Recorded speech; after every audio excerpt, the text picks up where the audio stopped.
तो हमारा topic practical unit चल रहा है।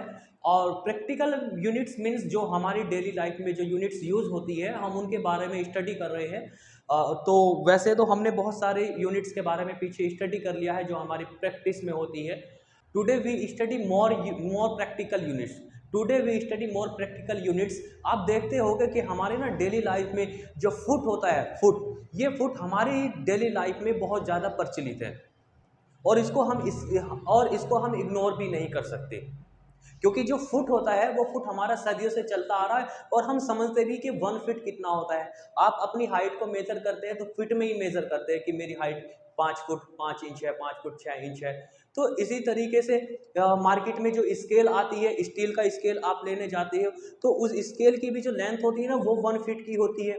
तो 1 फीट हमारी समझ में आता है, सबकी समझ में आता है। तो इसलिए इस यूनिट को हमने इग्नोर नहीं किया, अभी भी हमारी डेली लाइफ में ये चल रहा है। तो आज हम यही जानना चाहते हैं कि जो प्रैक्टिकल यूनिट होती है उनका एसआई यूनिट से किस तरह से रिलेशन होता है, कि 1 फीट में कितने मीटर्स हो गए, कितने सेंटीमीटर्स हो गए। तो हम उसका कन्वर्जन फैक्टर भी देखना चाहते हैं। तो सबसे पहले हम लेते हैं फिट। फिट आप समझते हो कि इतने साइज को हम 1 फीट कहते हैं। और 1 फीट मिला हुआ होता है आपका ये 12 इंच से बना हुआ होता है। ये 1 फीट 12 इंच से बना हुआ होता है। अब 12 इंच, तो 1 इंच कितना बड़ा होता है? 1 इंच आप ऐसे समझ लीजिए, ये मेरे हाथ में जो चौक है ये लगभग लगभग 1 इंच की चौक है। तो इतने बड़े साइज को हम 1 इंच कहते हैं। या आप अपनी ये उंगली लोगे, ये फर्स्ट फिंगर जो होगी, ये आपकी फर्स्ट फिंगर लगभग लगभग 2.5 इंच की है, 2.5 इंच की उंगली है ये। तो इतने, अब इसका 1 कर लीजिए कितना होगा 1 इंच, आप अंदाजा लगा लीजिए। तो ये होता है आपका 1 इंच। और मैं अगर 1 इंच को सेंटीमीटर में कन्वर्ट करके लिखूंगा तो 2.5 सेंटीमीटर, अप्रोक्सीमेट 2.5 सेंटीमीटर को हम 1 इंच कहते हैं। और मीटर्स में कन्वर्ट करेंगे तो 100 का मल्टीप्लाई कर करके ये मीटर्स में कन्वर्ट हो जाएगा, 0.254 मीटर। और 1 फीट 12 इंच से होता है। जो आपकी स्केल होती है वो 12 इंच की होती है, मीन्स 1 फीट की होती है। और इसको हम सेंटीमीटर में करेंगे तो इसमें मल्टीप्लाई कर लीजिए आप, सेंटीमीटर, ये इतने सेंटीमीटर्स होते हैं तो इसका मल्टीप्लाई करेंगे तो आप पाओगे कि 30.48 सेंटीमीटर होते हैं। और मीटर्स में कन्वर्ट करोगे तो आपको ये वैल्यू मिलेगी। इसी तरह से एक यूनिट्स हमारी डेली लाइफ में बहुत ज़्यादा प्रैक्टिस में है, जिसको हम गज बोलते हैं, गज। या इंग्लिश में इसको यार्ड कहते हैं। जब हम पतंग के लिए मांझा लेने जाते थे तो आपको पता होगा कि जो मांझा देने वाला होता था वो ऐसे हाथ कर करके देता था, है ना। तो ये जो इतना लेंथ है, इतनी लेंथ को हम 1 यार्ड कहते हैं, 1 गज कहते हैं। तो ये यूनिट्स भी अभी हमारे डेली लाइफ में प्रचलित है। कपड़ा लेने जाते हैं अभी भी वो गज में नाप करके देते हैं। लेकिन अब तो मीटर्स आ गया है, मीटर गज को थोड़ा सा इग्नोर कर दिया जा रहा है। लेकिन गज हमें पता होना चाहिए कि गज कितना बड़ा होता है।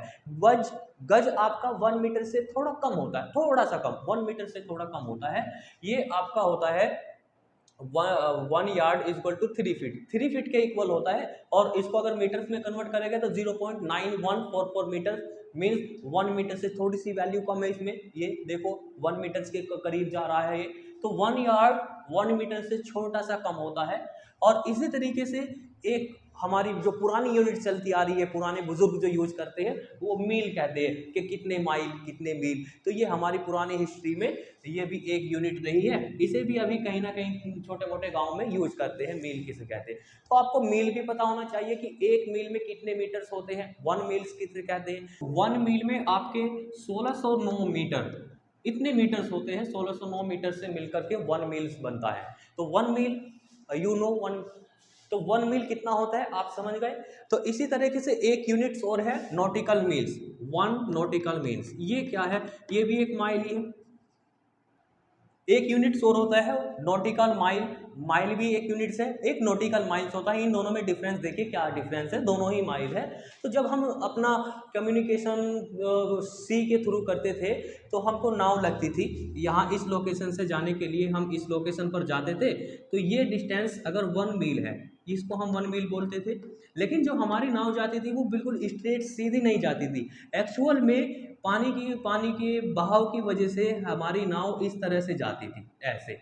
तो एक्चुअल में हमें कौन सा डिस्टेंस मेजर करना है, हमारी नाव ने कितना डिस्टेंस को मेजर किया है, ये कोई ना किया है, इस डिस्टेंस को मेजर किया है। हालांकि इस स्टेशन से इस स्टेशन का बीच का जो डिस्टेंस है वो 1 माइल है, बट एक्चुअल में हमने तो ये डिस्टेंस को कवर किया है। तो ये वाली डिस्टेंस को हमने नॉटिकल मील कहते हैं, इसको कहते हैं हम नॉटिकल मील। जो थोड़ा सा तिरछा आपने कवर किया है इसको नॉटिकल माइल कहते हैं। अब ये 1 नॉटिकल माइल कितना होता है, तो आप देख रहे हो कि ये 1 मील से बड़ा है, थोड़ा सा बड़ा है। और कितना होता है ये आपका होता है 1852 मीटर। तो 1 नॉटिकल माइल 1852 होता है और 1 माइल में 69 मीटर्स होते हैं। तो ये आपके लिए एक्स्ट्रा नोट्स थे, आपको इनके बारे में पता होना चाहिए, because they are also practical units we are use in our daily life. But अब एसआई सिस्टम पे बहुत ज़्यादा जोर दिया जा रहा है, इन यूनिट्स को इग्नोर करा जा रहा है। अब हम एसआई सिस्टम में ज़्यादा काम करते हैं क्योंकि उसमें हमें ज़्यादा कन्वीनियंट लगता है। अब हम लेते हैं लेंथ के स्मॉलेस्ट यूनिट, क्योंकि हमें स्मॉल डिस्टेंस को भी मेज़र करना रहता है। जैसे कि मेरी उंगली हुई, जैसे कि मेरी ये चौक हुई, तो इसका डिस्टेंस को मुझे मेज़र करना है। तो इसे डिस्टेंस को मेज़र करने के लिए मीटर की ज़रूरत कोई ना होगी, मुझे मीटर स्केल कोई ना लेकर के आऊँगा मैं इसको मेज़र करने के लिए। जैसे आपके पास माचिस की डब्बी है तो उसको मेज़र करने के लिए आपको मीटर स्केल कोई ना लगेगा। तो हमें चाहिए अब स्मॉलेस्ट यूनिट। तो सबसे स्मॉलेस्ट यूनिट हमने पहले बनाया और वो बनाया 1 सेंटीमीटर। अब ये 1 सेंटीमीटर कितना होता है, तो हमने कहा कि जो मीटर्स होता है आपका, उस मीटर के 1000 पार्ट कर दीजिए। और 1000 पार्ट करने के बाद आपको एक छोटा सा डिस्टेंस मिलेगा, साइज मिलेगा। उस साइज को ना हमने 1 सेंटीमीटर नाम दिया। तो क्या होता है 1 सेंटीमीटर, 1 मीटर का 1000 पार्ट्स कर दीजिए आप, तो ये आपको मिलेगा 1 सेंटीमीटर। इसको हम लिखेंगे ऊपर जा करके ये हो जाएगा 10 की पावर -2 मीटर्स। इसमें नेक्स्ट स्मॉलेस्ट यूनिट लेते हैं हम मिलीमीटर। मिलीमीटर, क्योंकि हमें सेंटीमीटर, अगर हम सेंटीमीटर से नीचे जाएंगे तो हमें और भी स्मॉल साइज की चीज़ें हमें अपनी दुनिया में देखने को मिलती है। जैसे इस चौक का ये डायामीटर है और ये आपके पास हेयर है, और इनका साइज नापने के लिए आपको सेंटीमीटर की ज़रूरत नहीं होगी। तो स्मॉलेस्ट साइज होगा, उस साइज को मेज़र करने के लिए हमने फिर दोबारा से एक यूनिट बनाया, तो उसका यूनिट हमने रखा मिलीमीटर। अब ये मिलीमीटर क्या होता है, तो हमने कहा कि 1 मीटर के 1000 पार्ट कर दीजिए अब की बार। पहले कितने किए थे 100, फिर कितने कर दिए हमने 1000। तो 1000 पार्ट करने के बाद आपके पास एक बहुत छोटा सा साइज आएगा। वो छोटा सा साइज आप ऐसे मान लीजिए जैसे कि आपके पेन की निब होती है ना, पेन की निब, वो आपका 1 mm होता है। तो 1000 पार्ट, 1 मीटर के कितने पार्ट करने हैं आपको, 1000 पार्ट कर देने हैं। और इसका ऑर्डर लिखा जाएगा 10 की पावर -3, ये ऊपर चली जाएगी 3 जीरो है ना, तो ये हो जाएगा आपका मीटर। ठीक, तो अब जैसे मेरे पास एक पेन की निब है, तो मैंने कहा इसका जो साइज है, मैं मीटर में आंसर दे रहा हूँ आपको। मैंने कहा कि पेन की निब की जो लेंथ है वो 2 × 10 की पावर -3 मीटर है, 2 × 10 की पावर -3 मीटर्स। फिर मैंने कहा कि इस चौक का साइज 5 × 10 की पावर -3 मीटर्स है। फिर मैंने कहा कि जो मेरे पास माचिस की तिल्ली है, माचिस की जो स्टिक है, इस माचिस की स्टिक की जो ब्रेथ है, ये कहा मैंने 1 × 10 की पावर -3 मीटर्स है। तो मुझे ना बार बार -3, 10 की पावर -3, 10 की पावर -3 ये बोलना पड़ रहा है। तो हमने ना उसे हटा दिया कि -3 को हमने 1 मीटर बोला करेंगे, सॉरी 1 मिलीमीटर बोला करेंगे, तो हम उसको हटा देते हैं। तो फिर हमें और कन्वीनियंट लगता है, बार बार बोलना पड़ता है -3, -3, तो हमने मिलीमीटर ही वर्ड यूज कर लिया करेंगे, समझ में आ जाता है। तो ये इसको हम नहीं बोला करेंगे, ठीक। तो 1 मिलीमीटर, उससे छोटा यूनिट हमने फिर बनाया, क्योंकि हम अब जैसे कोई आपके पास एक डिस्टेंस है, उस डिस्टेंस को हमने छोटा किया, हम कहाँ पहुँचे 10 की पावर -2 ऑर्डर पर। फिर और छोटा किया, 1000 पार्ट किए हमने। जैसे हमने 1000 पार्ट किए तो हमें मिलीमीटर्स मिला, वो हमें आंखों से दिखता है। लेकिन जब हम 10,000, 1,00,000 आप 1 मीटर्स के, तो जब किसी ऑब्जेक्ट के आप 10 लाख पार्ट्स कर देते हो, 1 मीटर्स का 10 लाख पार्ट कर देते हो, तब हमें आंखों से दिखना बंद हो जाता है वो ऑब्जेक्ट। अगर हम 1 मीटर्स के 100 पार्ट करेंगे, वो हमें दिखेगा 1 सेंटीमीटर। 1000 पार्ट्स भी करेंगे तब भी हमें वो आंखों से दिखाई देगा 1 millimetre, like your thickness of hair. और अगर हम 10 लाख पार्ट करते हैं 1 मीटर्स के, तब हमें चीज़ें आंखों से नहीं दिखाई देती। तो जब हमें चीज़ों से आंखें नहीं दिखाई देती और हम उस साइज को मेज़र करना चाहते हैं, तो उस साइज को मेज़र करने के लिए हमने अलग यूनिट्स बनाया और उस यूनिट्स का हमने नाम रखा माइक्रोन। तो माइक्रोन कहाँ पे यूज होगा? जब हमें आंखों से चीज़ें दिखनी बंद हो जाएगी, तब हम उस साइज को किस में मेजर करेंगे? 10 की पावर माइनस 6 यानी कि माइक्रोन में मेजर करेंगे। और माइक्रोन का सिंबल हमने ये बनाते हैं ऐसे, यू, ऐसे यू टाइप माइक्रो, ये यहाँ पे थोड़ा सा ऐसे इधर कर देना है ऐसे। और 1 माइक्रोन में आपके कितने पार्ट करने हैं? ये 10 लाख पार्ट करने हैं। और ये आपका ऑर्डर बनेगा 10 की पावर माइनस 6 मीटर। तो इतने ऑर्डर का जो साइज जिसका भी होगा उसको हम किस में मेजर करेंगे? माइक्रोन। तो जहाँ पर 10 की पावर माइनस 6 लिखा होगा मीन्स उसका माइक्रोन होगा।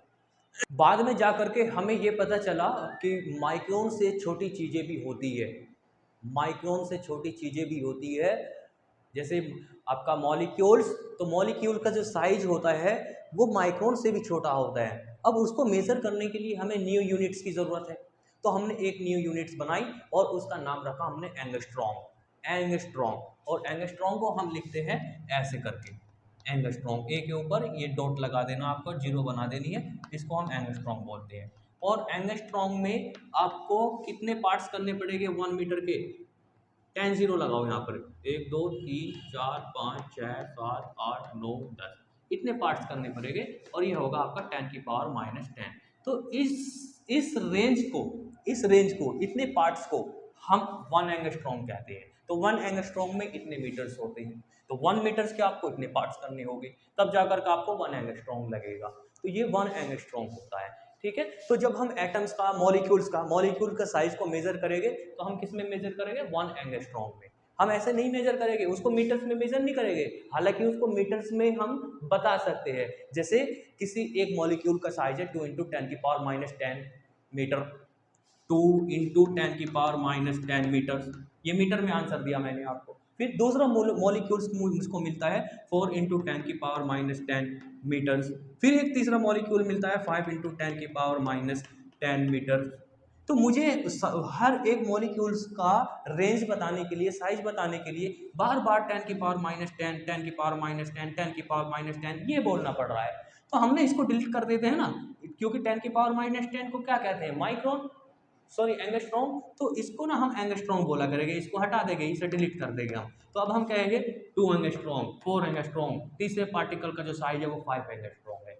तो हमने इसको डिलीट कर दिया। तो हमने जो मॉलिक्यूल का साइज है उसको किस में मेजर करेंगे? हम एंगस्ट्रॉम में, और मीटर्स में नहीं बोला करेंगे। ठीक। उसके बाद हमने बाद में ये देखा कि मॉलिक्यूल से छोटी चीज़ें भी होती है। मॉलिक्यूल से छोटी जो चीज़ होती है उसको बोलते हैं हम एटम्स। हमने एटम्स को मेजर कर करके देखा।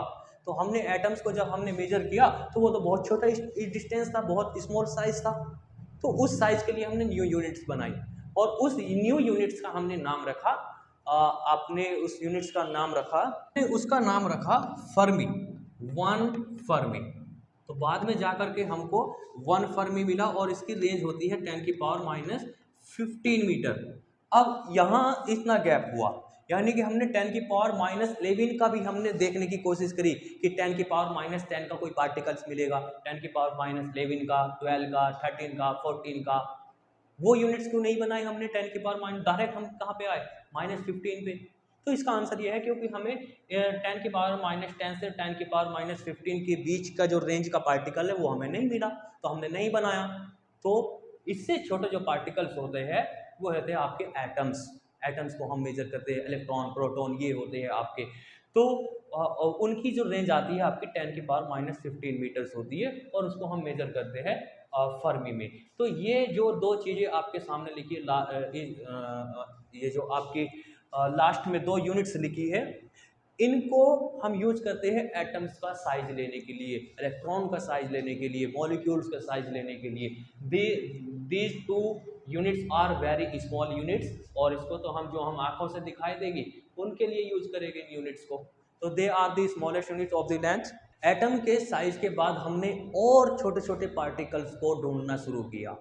तो हमको एटम से छोटे पार्टिकल्स इस दुनिया में नहीं दिखाई दिए। हमने ढूंढने की कोशिश की कि 10⁻11 मीटर्स का कोई पार्टिकल मिल जाए, 10⁻14, 10⁻13, तो इस रेंज का पार्टिकल, इस साइज का पार्टिकल हमको इस नेचर में देखने को नहीं मिला, तो हमने भी उसका यूनिट्स नहीं बनाया। तो फिर हमने बाद में जाकर के देखा कि हमें और नीचे और गहराई में जाने के बाद हमें एक पार्टिकल्स मिलता है जिनके साइज जो आए वो 10⁻15 ऑर्डर के आए, जैसे इलेक्ट्रॉन, प्रोटॉन, न्यूट्रॉन। तो इनके जो साइज होते हैं ये बहुत छोटे साइज होते हैं, तो इसलिए हमने उनका न्यू यूनिट्स बनाया which is very smallest units which is called Fermi. तो जो इलेक्ट्रॉन और प्रोटॉन के साइज आते हैं वो आपके फर्मी में आते हैं, और इतना रेंज होता है इनका 10⁻15। इसमें एक स्मॉलेस्ट यूनिट और छूट गई है, उसको भी आप मेंशन कर लोगे, और इसको हो सके तो आप इसके बाद मेंशन करना 10 की पावर माइनस, यानी कि थर्ड के बाद आप फोर्थ ये लिखना, ये मैं लास्ट में लिख रहा हूँ। और एक होता है हमारा nanometre, 1 nanometre. 1 nanometre means nano, 9, 10⁻⁹ metre, ये होता है 1 नैनोमीटर में इतने मीटर्स होते हैं। तो so these are the smallest unit of length. You remember all data, इनकी हमें ज़रूरत पड़ती है, और आपको एक अंदाज़ा होना चाहिए कि 1 नैनोमीटर, 1 माइक्रोमीटर, 1 मिलीमीटर, 1 सेंटीमीटर, आखिर ये कितने बड़े बड़े होते हैं, इनका साइज़ कितना होता है। क्योंकि हमें इनकी न्यूमेरिकल्स में, जब हम न्यूमेरिकल्स करेंगे क्लास 12th की हो, चाहे 11th की हो, चाहे कहीं के भी हो, तो इनको हमें आने चाहिए, ये हमें पता होने चाहिए। So you remember all these units. Okay, आज के लिए इतना ही। अब हम नेक्स्ट टॉपिक में, नेक्स्ट लेक्चर में ये स्टडी करेंगे कि मास के स्मॉलेस्ट यूनिट और मास के लार्जेस्ट यूनिट क्या होते हैं। If you are understand then subscribe to my YouTube channel.